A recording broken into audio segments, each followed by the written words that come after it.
ভবানী বাড়ি ফিরে আসলে রঘুনন্দন বলে, আমি জানতাম রাজরানী নিজেকে রক্ষা করতে পারবে, কিন্তু নাটোরের সুরক্ষা কি এতটাই দুর্বল যে ব্রাহ্মণরা এই মহলের ভিতরে ঢুকে ভবানী মাকে জঙ্গলে নিয়ে বেঁধে রাখলো?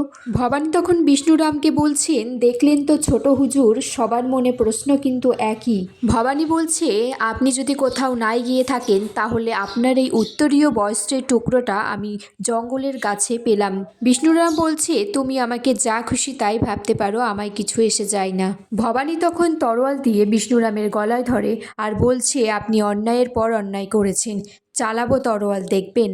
আমি এটাই করতে পারতাম, কিন্তু আমার বাবা ঠাকুর আমাকে সেই শিক্ষা দেননি। রঘুনন্দন বিষ্ণুরামকে সকলের সামনে একটা থাপ্পড় মারে। দয়ারাম বলছে, আমি রঘুনন্দনকে এর আগে এই রকম রেগে যেতে দেখিনি, আজ একটা অনর্থ ঘটবে। রঘুনন্দন পিসি ঠাম্মাকে বলছে, আপনি কিসের রাজকুমারী? যদি সত্যিই রাজকুমারীর দায়িত্ব পালন করতেন, আপনি রাজরানীর পাশে থাকতেন আজ। তখন ভবানীকে বলে, তুমি রাজরানী, তুমি যা বলবে সেই সাজা দেওয়া হবে। ভবানী বলে, আমি এটা করতে পারবো না খুড়োমশাই।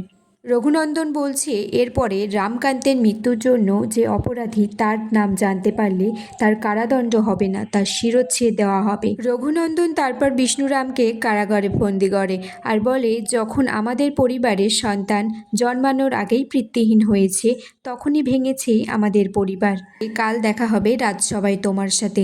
ভবানী মাকে ক্রমাগত দুর্বল ভাবা আর আক্রমণ করার ফল তুমি কাল পাবে।